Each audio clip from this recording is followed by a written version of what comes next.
my friend.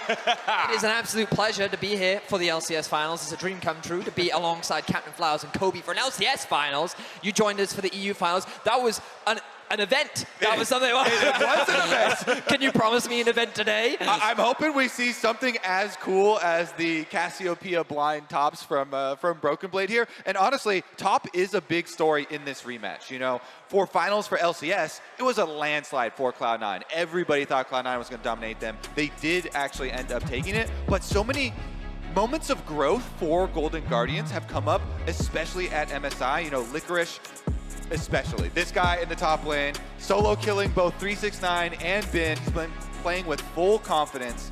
So let's see how it changes the matchup. All right, so starting off, we've got the LeBlanc, the Nidalee, the Sion banned out by Golden Guardians. That Sion for Fudge, LeBlanc for M&S, very important there. Kennen, Annie, and Vi all banned away by C9. That Vi ban, very important against Golden Guardians in the finals. Maokai, the first lock here for the Guardians. No Rengar. Surprised, Kobe? Oh, no. Actually, but, okay, I won't get into it. I don't want to spoil some things, but yeah, we have more Rengar players Nice, in the LCS, and some of them are better than what we saw. So there are more chances of Rengar play. The Maokai though has been focused so heavily as a jungler. You know, even though they nerfed the AP style Maokai, tank Maokai pretty much unnerfed, and so everybody wants that security for these team fights because the whole game now is about playing around, setting up these AD carries. Aphelios and Jinx. Guess what? We get another Aphelios and Jinx if one is not banned. I mean, it's no surprise these days. Those two champs are the main characters of bot lane. We'll see if these guys can pilot it as effectively as we saw Ruler doing in the previous series. It's certainly a high bar to try to measure up to. Cassante locked in on the side of C9. They love flexing this pick back and forth between the solo lanes. Gives a lot of flexibility to that draft. And we'll see what Golden Guardians wants to close out this top half with. Jinx generally likes to have one of those supportive enchanter style champions next to her in the bottom lane. Is that what they want to go for here? Huhi has also been absolutely fantastic on the engagers, the playmakers. Instead, they'll lock in the Jace here for Golden Guardians. So the flexibility means that Golden Guardians have a lot of safety here by being able to put the Jace both mid and top. Cloud9, though, have this window where they can respond with the support for themselves. They could have chosen to go for the Thresh. Looks like right now they're thinking about the Lulu, but either way, because they can then remove some of the counter options that can come through from the side of Golden Guardians. I think this makes a lot of sense, especially when you don't know quite yet where this Jace is going to go. Yeah, and the Lulu has been the most highly prized for setting up those carries for scaling for later. I do want to point out that Golden Guardians in the finals of LCS, they banned Jace every single game versus Cloud9. So they have a very high priority on denying this from Cloud9. So the Jace pickup, not only is it possible flex, but it is also a big denial in their eyes, especially from Cloud9. Yeah, I think one of the big evolutions we've seen at this MSI is the value of Cassante. I know especially in the West, his priority dropped dramatically after he did receive a number of nerfs, but the LCK teams have demonstrated to the world how powerful this pick is in both mid and top, as Cloud9 looking to remove some of those extra supports. Yeah, we've got the Blitzcrank taken off the table, the extra playmaking, the extra just scariness of that champion that very few others can replicate in the same way. Syndra banned out by Golden Guardians. You're looking at M&S in the mid lane there with that ban. Remember that for a while, he was doing really well on Assassin champions specifically. Syndra was the first control mage he would pull out after that Assassin streak and show that he's not just an Assassin player, he can play the control mages as well. Thresh banned out by Cloud9, just going with both of those hook-based champions off the table versus Huhi. Now, Blabber has a lot of freedom here. Typically, you'd see that jungle pool continue to be decreased, right? Invest more bans, limit the options of the enemy jungler, because it feels like that when Vi and Maokai, along with Nidalee, are taken off the table, you then start looking at the Kha'Zix potentially. But we know Blabber is a very versatile jungler that has a lot of options. I wonder if he's going to go meta here with something like the Sejuani, or if he's feeling a little creative today. And I think there's a very, very high likelihood for Cloud9 to put the Cassante mid. So they're not too worried about M&S champion pool here for Golden Guardians. They don't drop any extra bans into it. And there we go. We do get the extra melee, the extra front line here with the Sejuani. Already having Cassante to rely on in a solo lane for stacking up that passive for the stun. easy stuff. We'll see what they want to finish this draft out with, but Golden Guardians have to pick first still. The Fiora could get thrown down. We know that this is a good answer into Cassante generally, so they're not afraid to lock it in, knowing that they can just try to move it against that. Yeah, I love it. This has been the biggest change for Golden Guardians from the regular season. This confidence into Licorice, and they throw him down with the Fiora here. Nautilus being picked up. You can't get all of the Hook champions off the board with only 2 bans, and they do pick that one up for Huhi. Huhi has been instrumental in Golden Guardians engages in all of their games. Silas, I mean, it does make sense for M&S, but I guess into the Maokai, it also makes even more sense. You then have even more engaged tools. Whatever you throw into the Fiora is not really going to be a fun matchup, but the evolution of Licorice as a player, obviously Golden Guardians have always had that faith in him. Here at MSI, he has really stepped up as a player, really been the shining star of Golden Guardians, and to get to see him rematch against Fudge, kind of the top dog of North America. Yeah. We'll see how much this growth has been able to impact his domestic competition. So gentlemen, we see all 10 champions now. Who are you going to give the edge in this one to, just going out of the draft before we hit the rift? I actually really like the late Silas pick. He's not picking for a lane at all here. He's picking to steal away the Nautilus and the Maokai ultimates. Big engage counter here. So it is going to be a big, beefy front line. 3 members melee there for Cloud9, diving in to create space for Berserker. And we've seen what Korea Nephelios can do so far at this tournament. Yes, we have. Berserker counts too. I think the Golden Guardians comp is just harder to execute, right? By running Jace Fiora, you have 2 side laners that you have to ideally get resources into, make sure that they have a healthy laning phase, and then you can actually play the map around them. You don't have the same front-to-back strength that someone like the C9 composition does have. So as we get later into the game, I think the C9's comp is going to be easier to execute, so the burden of responsibility falls on Golden Guardians to show us that early game dominance. But Licorice has been solo killing all the top laners that he's faced so far. And he's on the Fiora. I love the faith that, you know, Golden Guardians have put in this player, and we'll see if he can do it again. And specifically Licorice against Cloud9. Remember that Licorice's heights of his career before this recent just streak of greatness with Golden Guardians were on Cloud9. For a while after that, it just felt like he wasn't able to find that same luster for a long time. He's been chasing those shadows ever since, trying to regain that same level. And now here he is. He got a shot at taking the title from Cloud9, fell short with Golden Guardians there. Now they get another chance right here, right now, to potentially knock his old team out of MSI and prove that he is better here and now. What a story that would be for him and for Golden Guardians to be able to do that. Yep. And on the other side is Cloud9 looking to maintain that international representation for North America, the organization that always finds a way to make it through. And the winner of this best of 5 will go up against Gen G. Let's rock and roll. We're on to the rift for game number 1 in the North American showdown between number 1 Cloud9 and number 2 Golden Guardians. Loser goes home. Winner goes on to play Gen G. Definitely a big task in front of them, but got to focus game by game. I think one of the biggest things that hurt Cloud9 in their first series here at MSI was a lot of lack of coordination, getting a bit over anxious in a lot of the skirmishes as well as the team fights. Meanwhile, Golden Guardians have seemed pretty smooth even when they are losing. They're always looking for those objective setups and ways back into the game.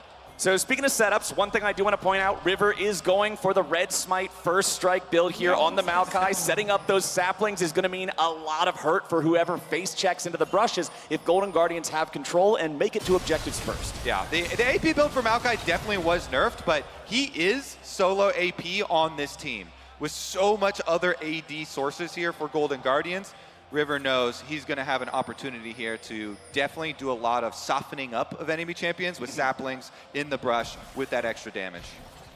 So far in this early game, looks like nothing too crazy is going to happen.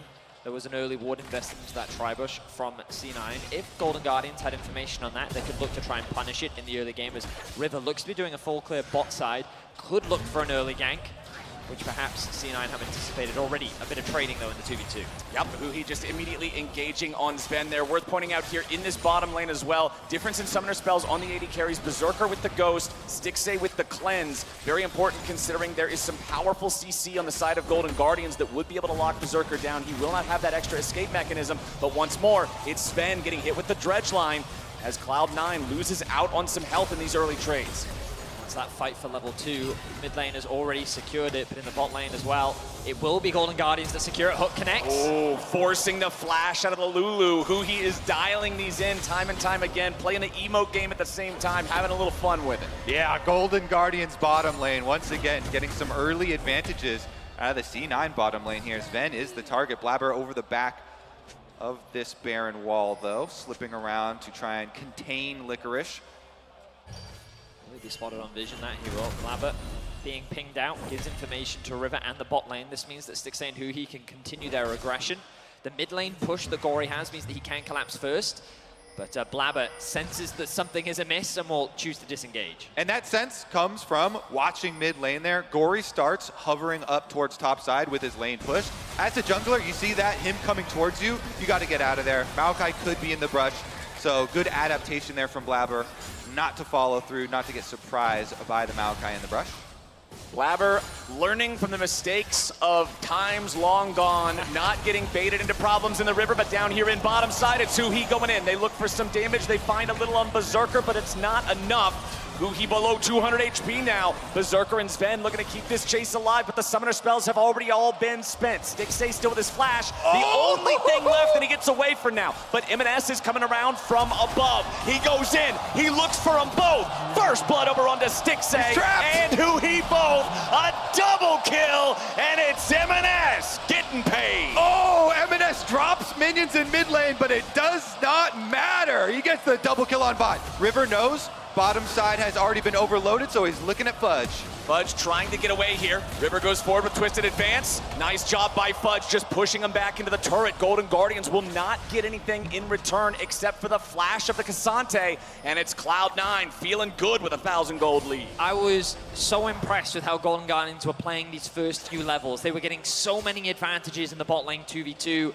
and then they overstep, something that we have seen from them this tournament. They overcommit to that play, and the execution falls short, and that was all Cloud9 needed to punish and find themselves 2 kills. Yeah, one thing they misstepped on there, slightly misplaced the Flame Chompers. Stixxay had the Flame Chompers behind where Huhi had rooted Berserker, so Berserker did not get stopped with those, and he had Purple Gun. So the Purple Gun slow autos there, keeping them a little bit in range, allowing Sven for the chase down on Lulu, Glitter Lances, to really soften them. Yeah, we'll get another look here. So Huhi gets him, he roots him in, but the Flame Chompers are behind Berserker, so he gets to walk forward with Purple Gun, gets the roots, get a bunch of extra damage as well, and then Sven going to force the flash out of Stixxay. So once M&S gets here, it's served up on a platter. Yep. Oh my goodness, he's salivating in that brush, seeing these low health members walk away from their tower, flashes to make sure he can get both kills. Nautilus first, even with the hook, and then boom, hit him with the Q. Nicely placed from M&S. 700 gold into his pocket, and the bot lane faltering in the early game for Golden Guardians means that M&S puts himself in a great position, which M&S did have a challenging best of 5 to start off the bracket stage to set him up for success in the early game, especially on a champion that can be bullied by the Jace. Definitely a great start for C9. Yeah, and especially with the ring start there. 4 stacks on the Dark Seal is absolutely massive for a Silas, as Blabber is just chasing River down.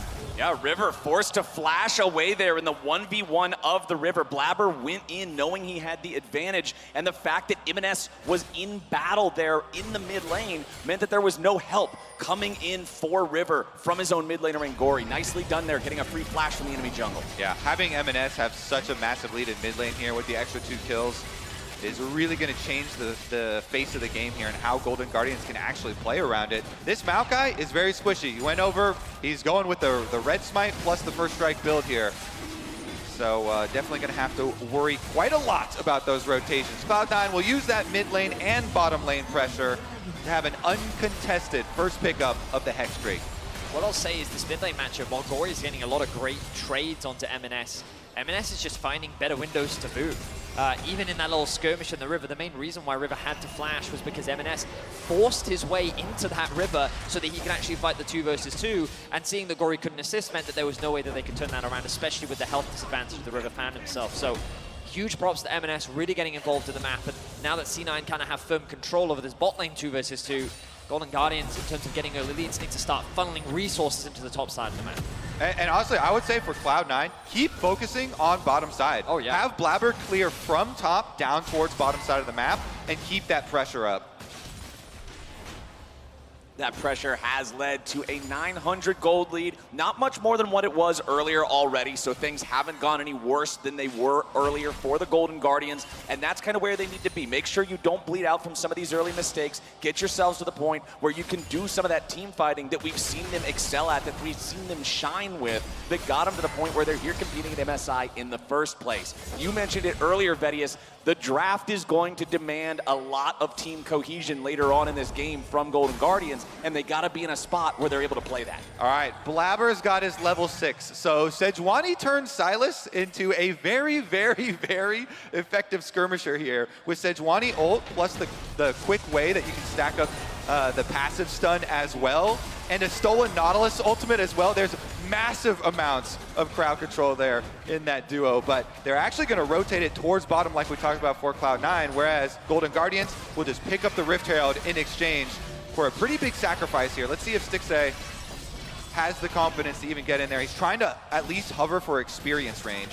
Right, but it's so difficult to approach much further, especially with Blabber coming down here over the wall, just farming up the Krugs. River on the other end of the map will finally secure that Rift Herald, heads back to base with it.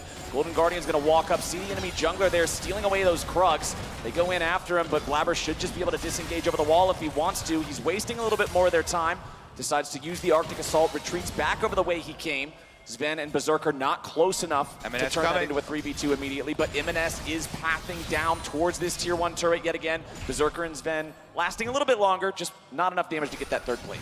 Still raw, Cloud9 punishing the big mistake that we saw from Golden Guardians in the early laning phase. The fact that level 1, 2, 3, he was consistently landing hooks, it gave them priority and ability to actually gain control in this bot lane 2 versus 2. The second that they lost those summoner spells, this bot lane became a very easy way for C9 to gain advantages in early game. This is what we've been seeing every single moment of MNS's time. Clear a wave, move into bot river. Clear a wave, move into bot river. Clear a wave. And it doesn't even matter whether he's actually looking for a roam or not. It's just by moving into the fog of war, he creates this threat that Golden Guardians always has to respect. And from the Golden Guardian side, I actually think they got away with a steal getting that Rift Herald for themselves. Because Cloud9 even has much threat. Oh, MNS! He's just immediately shut down. What in the hell was he doing? Gory just walks in, takes him out of the 1v1. It will be brought back there by Blabber, but a breakdown in communication on Cloud9 lines makes it a 1-for-1, but we ain't done yet. Fudge now could be in some trouble as he goes in and drops the ulti down onto Sven. Here comes the Maokai ult from behind. It's gonna be blocked up by Blabber, and he's the one soaking the damage now. Sejuani's tanky, but it's him for dinner, and Stixxay's eating good. Golden Guardians end up coming out on top in the play. This is huge for Golden Guardians. That was a shutdown already with the early 2 kills onto MNS. He drops a bunch of the stacks off of his Dark Seal, and they get the extra kill after their rotation from bottom lane coming up here. Even though Cloud9 had a massive early game, Golden Guardians fighting right back. It feels like coordination, exactly as you guys were saying, was just off there for Cloud9.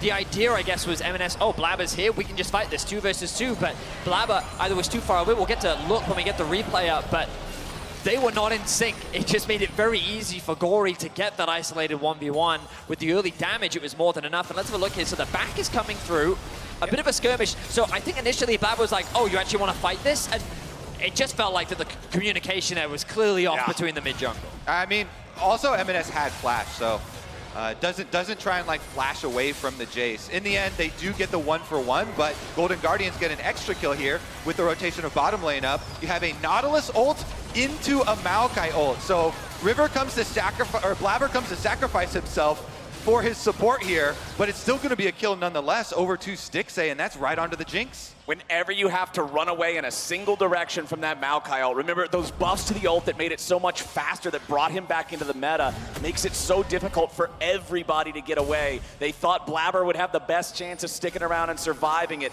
but even he is not tanky enough just yet. It is still a Cloud9 gold advantage. They also still have the 1 Drake compared to none of Golden Guardians so far. That second Drake of the game is available now. Blabber goes in, Gory with a nice sidestep to get away from that Glacial Prison, but he won't get away from the kill, and it's Blabber getting the money. And there you see the difference of MNS did save his flash and went down in the early skirmish, whereas Gory did use it to try and get away from Blabber in the counter. And so in the end, it does come full circle and they get him back and get the extra one. Yeah, coordination definitely much more on point there with the C9 mid jungle. They still hold onto the gold lead for now, but you can feel like that the game is, its momentum has suddenly shifted. C9 had a very clear control over the early game with how they were playing through their bot side of the map, funneling plates onto Berserker, and by sacrificing the Herald, they were still getting gold where they needed it to. But after that skirmish, the fact that Stixxay secured himself a kill, the fact that he's getting another plate in top side, Golden Guardians are picking up a lot of gold onto their carry, and Stixxay even has more gold than Berserker now, even after all of the early shenanigans. Second Drake of the game over to Cloud9, and we will get ourselves a Mountain Rift, Mountain Soul possibility they can keep stacking towards.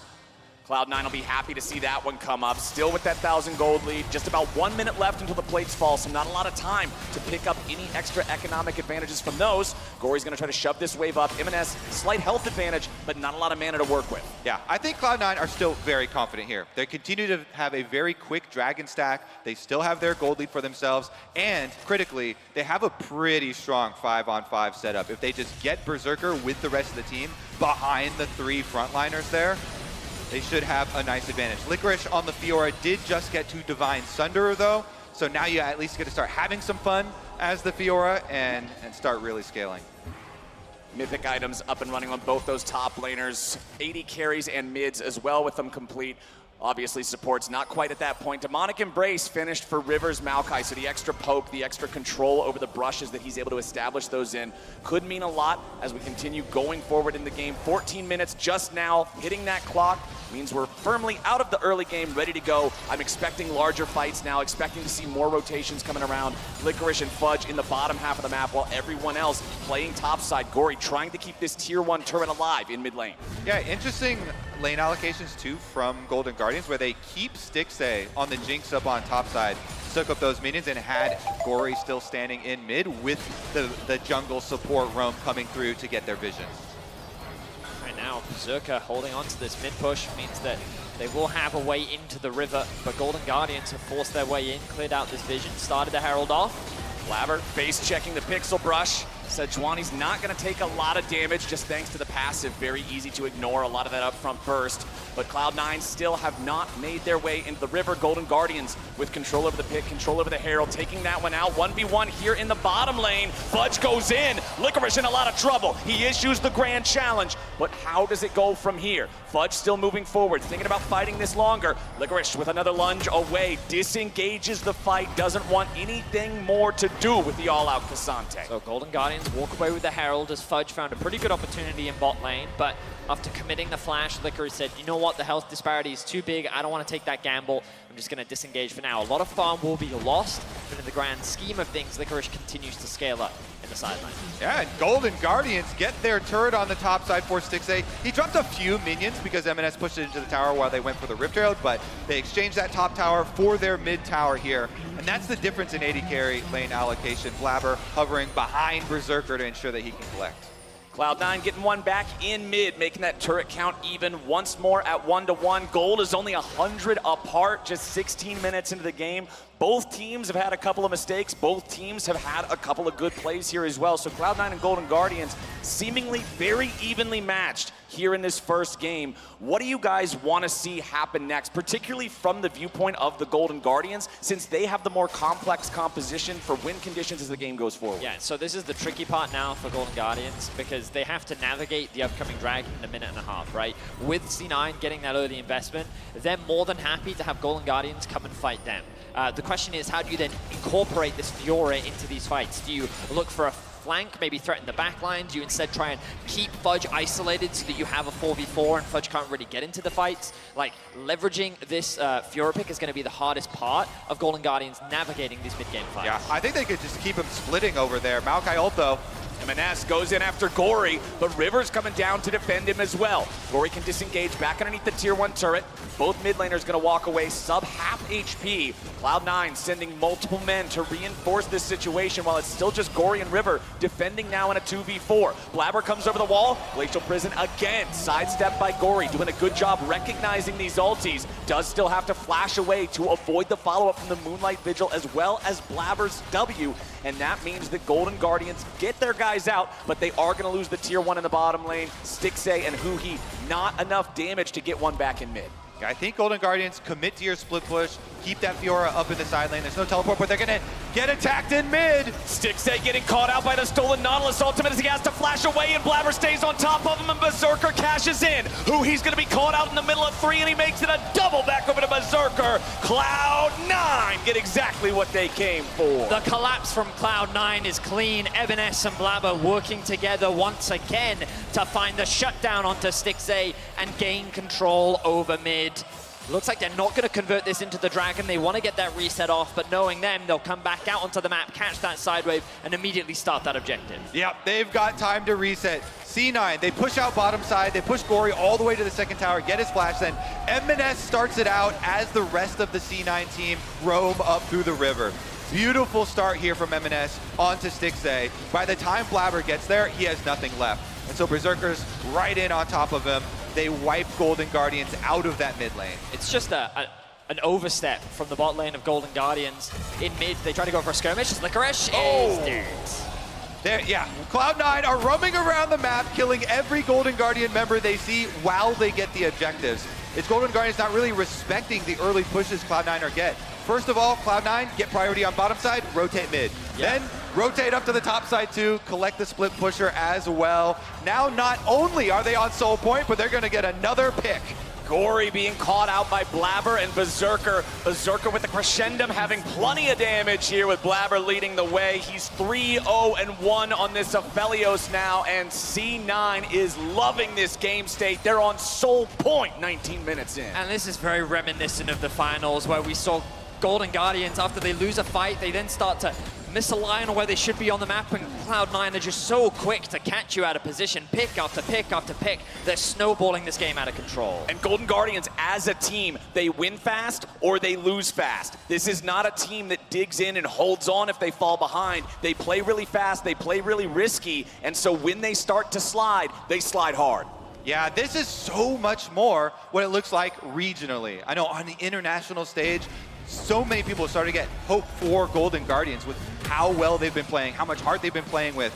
But regionally, Cloud9 really had a headlock on the entire region there, and they're showing it again here. This is why people were also surprised at some of the errors Cloud9 were making in their first series of MSI, but they certainly look like they feel so much more comfortable in this matchup here versus Golden Guardians, who they know. And right now, they know they are in control of this game. Baron has spawned, and just 8 seconds thereafter, Cloud9 starting it up. They dare Golden Guardians to come answer them. This is the power of that comp, the ability to make your opponents come to you because you're the better team fighters, because you're ahead. Baron's at half HP.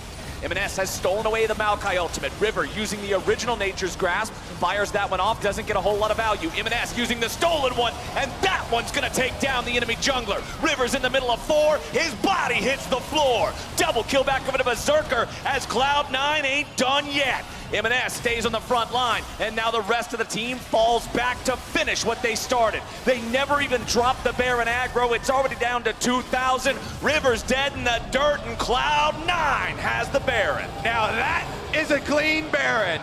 They avoid the Golden Guardians engage with the Maokai ult, steal it, use it against them to annihilate the possibility of a steal. River goes down first. Cloud9 completely push them off, and they are just dominating game number 1. Here's another look at it. Flowers, you highlighted MNS in the fight, and look at how impactful this Maokai ultimate is. From this angle, completely splits up Golden Guardians. River is left isolated.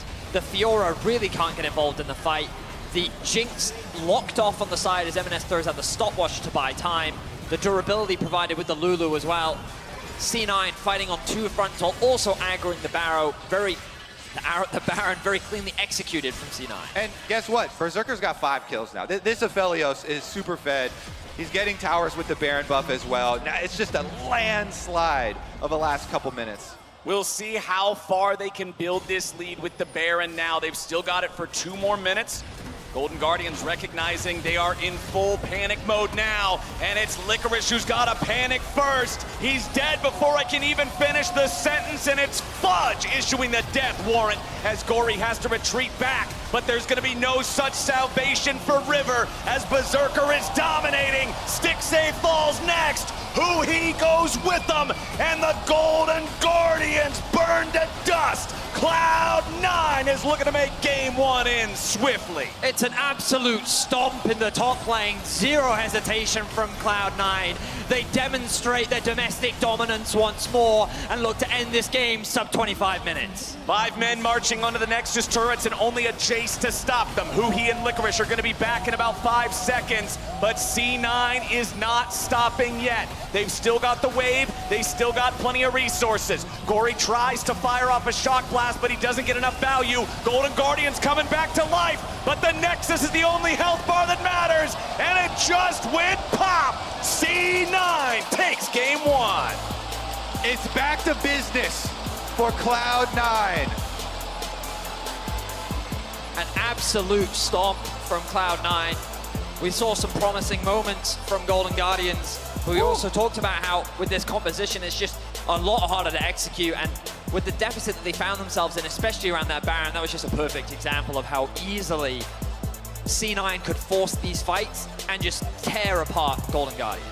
And I think you said it really well at the start of the game, Bedius. MNS was finding better moments to move. He was finding better roams. He affected bot lane very, very early, started that Cloud9 war machine chugging along, and Golden Guardians, try as they might, even though there were a couple of blips there that looked like it might have been a chance, C9 was able to work together better and keep it snowballing forward. Yeah, now we got to look at Golden Guardians for bouncing back here. They cannot let this slide back into old habits of LCS playstyle here. They've shown so many more things here on the international stage, and they're getting right back into review, right back to work for them as well. I mean, a lot of my criticism goes towards Stixxay. The execution on the bot lane 2 versus 2, the overstep in the mid lane where they ended up getting caught out and losing a lot of control. He needs to be a lot more considerate of his positioning because C9, like Blabber and MNS were just locked in this game 1. The moment they saw that misposition, they forced the fight. And you can see how MNS is feeling a lot more confident coming into today's best of 5.